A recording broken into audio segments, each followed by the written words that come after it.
Hello and welcome back to Wig Sip, otherwise known as What Game Should I Buy? And this is the quick little tidbit show about how to not bottom out your dollar unless you get a bang for it, right? Then it's kind of worth it. That's what we're here to talk about. A very popular game, by all means, right? Diablo IV, breaking records, shattering dreams, disappointing and delighting all sorts of fans across the spectrum. So, no matter who you are, hop on in here. I'm going to give you the lowdown on Diablo IV in 2023. It's a Wednesday, so I'm off today, so I'm feeling great. I hope you are too. Now, I'll give you a little preface about myself real quick. A lot of people, there's some controversy behind Diablo's release, specifically some of the updates they've had. And they'll get really in the weeds on things if you go online and look up, like, is Diablo 4 good? And people will be like, no, it's terrible because, you know, when you're trying to get to the level 56 Nightmare Dungeon, the drop rate of the legendary Helm of Tristram is completely thrown off, and then you can't even solo it. And it's like, okay, I don't know what any of that means, but it sounds maybe important if you're like 100 hours in. So there's some complaints behind nerfing builds and things that are really deep into it, which I have like a little bit of understanding, but I'm just going to give you the general lowdown. Just if you're a casual person, whether you like to play Mario Kart, Civ 6, whether you like to play Back 4 Blood, I don't know, any kind of game, right? It could be anything. I'm just giving it, that's for the general gist of this recommendation. So, anywho, I do recommend the game. I'll let it be clear. But I'll give you some tidbits behind that as well, because it is $70. Diablo 4's price tag is very steep. So when you have something that's that expensive, you have high expectations. And I'm not complaining about it being $70 because here's the thing. They took, a decade plus to make it since the last Diablo. Blizzard Entertainment is one of the biggest gaming companies in the world. I mean, they are combined with Activision. They did World of Warcraft. They do Call of Duty with Activision. They do all sorts of amazing games. So, of course, you know they're going to bring quality. They have Overwatch as well. That's another big one. I love Overwatch. Maybe not Overwatch 2, but that's for another episode. Anyhow, Diablo, that's another huge tentpole of this company, so I expect it to be expensive. I get that. But I'm still not going to give it a pass for cutting corners on quality or things that would make it less accessible to everybody. But here's the thing that's surprising about Diablo to me. Let me give you a lowdown on it. It's a 2023 online action role-playing game developed and published by Blizzard Entertainment, Blizzard Activision, aka. It's the fourth main installment in the Diablo series, and it is released for PS4, PS5, Windows, so that's PC, Xbox One, Xbox Series X. No Switch release. So if you're a Switch gamer, don't even bother. The director is Joe Shelley, Sebastian Stapien, and Luis Barraga. And the head producer is Gavian Wishaw. Now, I don't know any of those directors or producers by name. If you do, send me a message on them. I'd love to know what other kind of projects they're behind. However, we're not going to get too deep into the weeds. I'm just here to tell you whether it's worth the money or not, worth that $70. Let me give you the pros and cons. First off, pro is there's a lot of people who have played it. It generated $666 million in revenue within the first 5 days of launch. That's kind of ironic, right? Diablo generating 666 million. Anyway, it's popular. A lot of people are going to be online playing.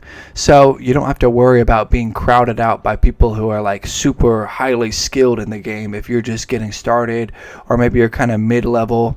That's about where I got. I got about 60 hours into the game, beat the main storyline, did some Nightmare Dungeons with some friends. I got my character up to level 70, I believe. You can get him up to level 100. So if that gives you an idea, level 70 took about 60 hours of gameplay. Now, you can beat the main storyline probably within maybe 30 hours. But there is a lot of fun extra stuff to do. It's a really cool world. it's huge. This is another pro behind it. Not just that there's plenty of people there of all skill levels, but also it's a very large map, and it's not overwhelming. It's kind of like Skyrim or Oblivion when you first opened up that map. It's kind of like, whoa, this is cool. There's a lot of fun stuff to check out, and there's different kinds of regions. There's a desert, there's a rainforest / swamp, there is a sort of mountainous, as if it were like Skyrim area of the map. And they all have different enemies for different skill levels, different dungeons, smaller little places called cellars, which are easy to clear out. All sorts of people running around on the surface of the world too, NPCs and player versus player areas. And they have these fun little things called events, in which everybody on the server, even if you're just chilling doing your own thing, if you want to, you can go and see this giant totem being raised where these cultists are trying to bring a demon forth.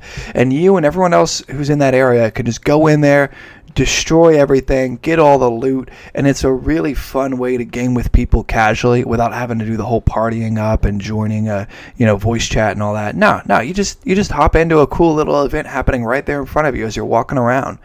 So 3 pros I'm going to say of it so far. Great variety of skill base, and it feels welcoming to all levels of skill too. I'm not a very in-depth player like I mentioned. I do like to min-max and like get some good equipment and get into it a little bit, but even if you're just like, I just want to play the story and just mess around and smash everything, it's friendly to that. It's actually really welcoming to new people. Second pro, map is awesome. Lots of cool quests.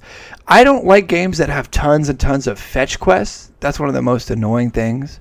And that's one of the things that draws me away if I go back and play older RPGs now, like Far Cry or Skyrim or, Amalur Reckoning. That's a little bit of a deeper cut, but all those games are guilty of lots of fetch quests.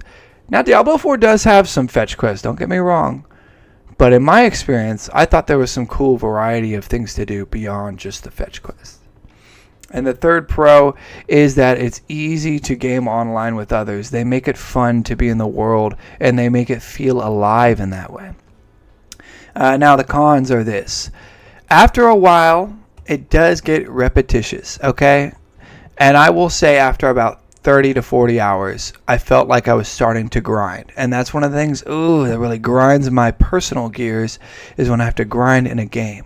I don't mind grinding a little bit, especially when you get higher levels. But that's what turned me off from Destiny, World of Warcraft, Guild Wars 2. What's that other one? Black Desert Online. A lot of those MMO types. They seem so fun. The world is so cool. But I don't want to go kill the same patch of bears 200 times. I just don't. It's boring. It's lame. And Diablo had avoided that for quite a while. But once you beat the main storyline, get ready for the grind, because that's what it's all about.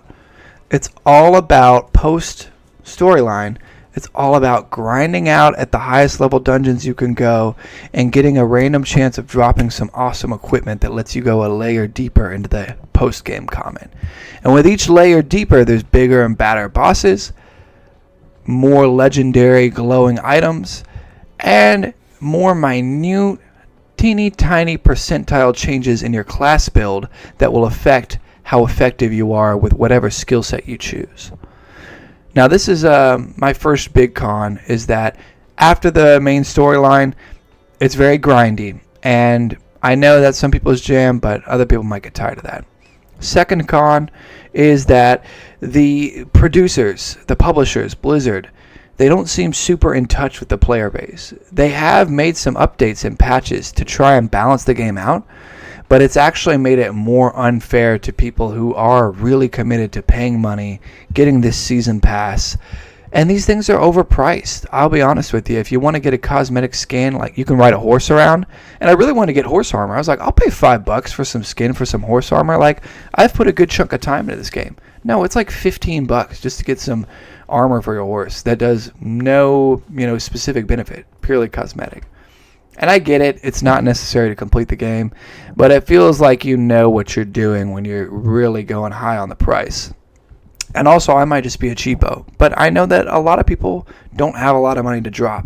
If you just drop $70 on this game and you're willing to put in 50 hours, give me something for a few bucks, right? I'll buy it. But anyway, it seems like they take the player base for granted. So that's my biggest beef with just Blizzard as a whole. Now, that's the main con. Other con is that the class builds are very minute as well. I did not feel like I could have a super effective class build just by going through and playing after you get to about level 30. I felt like I had to go online. I had to look it up because there are so many options, so many things going on. That can be overwhelming to people. It was overwhelming to me. That can also be fun. You got a druid, you got a sorcerer, you got a rogue, you got a barbarian, and you got a wizard. I'm sorry, excuse me, necromancer, not wizard. Necromancer's so fun. I started a druid, played a little bit of a rogue, but I ended up maxing out the necromancer to level 70. So if you're not sure what class to build and you have gotten this game, go for the necromancer. It's really fun. You can play it on your own and you can play with friends. That's another big props I'm going to give to this game. If you have a significant other or a friend who's kind of casually into games but you're more into it, or vice versa, this is a great game where you can meet in the middle and you can play together, couch co-op, have a lot of fun. They say couch co-op is dying, but Diablo IV and Diablo series as a whole is keeping couch co-op alive in a big ways. So, I recommend that. The music, as a whole, it's great ambiance actually. They have different varied musical styles depending on the region you're in. And you can kind of get a vibe of the real-life cultures that may have inspired these regions. Like the northern mountainous region is very Scottish. They kind of have like European accents, and there's bagpipes in the music. So they put some thought in the music too. Again, a lot going for this game, right? I listed like 4 or 5 pros. But the cons are big. I don't want a company that takes me for granted. I don't want to spend hours and hours just trying to figure out the way to optimize my gameplay so I can enjoy it. And there is a lot of that. So take with that what you will. $70. Should you buy this game? Yes, you should. Is it a must-buy? No, it's not. You'll be okay if you don't. Especially in 2023, a year where there is so many games to play. Tears of the Kingdom, Starfield, Hogwarts Legacy. The list goes on and on. Diablo 4 is good, but it's not a must-buy. All right, hey, if you're still here listening, thank you so much for tuning in. I'm Patrick. This has been another episode of Wig Sip. See you next time.